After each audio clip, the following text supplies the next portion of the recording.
Fragile Democracy and the Role of Judiciary, by Maheen Mirza, TRCB.com. The history of Pakistan from its earliest years has been full of events that were the result of unconstitutional steps taken by civil and military rulers.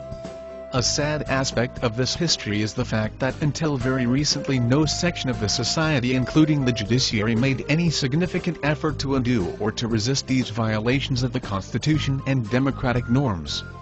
This state of affairs has caused great anguish among sensitive and contemplative citizens. Over the last 60 years Pakistan has faced one political crisis after another. The unfortunate series of events began with the dismissal of the Nizamuddin ministry by Governor-General Ghulam Muhammad in 1953, followed by the dissolution of the Constituent Assembly in 1954. A constitution was adopted in 1956 only to be abrogated 2 years later by General Ayub Khan. In 1969, Ayub handed over the reins of power to General Yahya Khan, during whose regime the sad episode of Fall of Dhaka occurred. Democracy returned, but Z.A.Bhutto failed to meet the expectations of the people. His high-handedness and massive rigging in elections led to strong agitation by an alliance of opposition parties.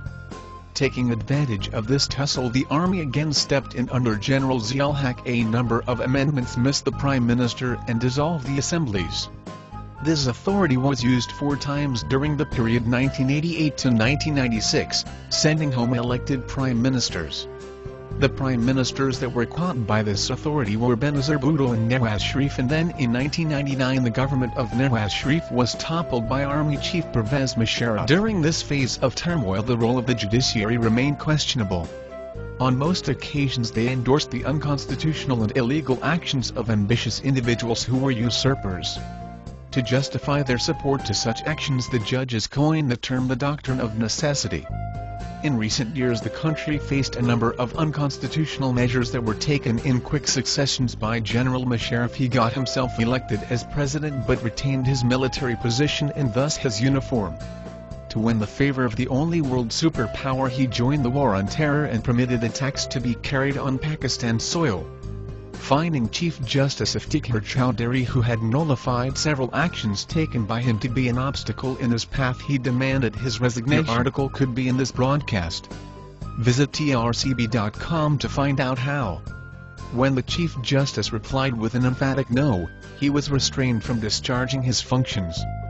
However, the nation led by the lawyers and retired judges put up a strong resistance against his action. When the Supreme Judicial Council reinstated the CJ, taking another illegal action, Musharraf imposed emergency, and under his regime the Chief Justice was deposed again. There was a strong resentment on this action and civil society demanded resignation from Pervez Musharraf. Coerced by this strong opposition, he resigned and a caretaker government was formed to conduct elections. A democratic government was formed as an outcome of this election. The Prime Minister Yusuf Raza Gilani promised to restore the Chief Justice within a time frame, but the restoration was postponed for a long time. It seemed that the government was not serious to restore the judges by some external pressure. Under such circumstances, the lawyers' movement decided to protest against this lazy action and decided to march towards the parliament.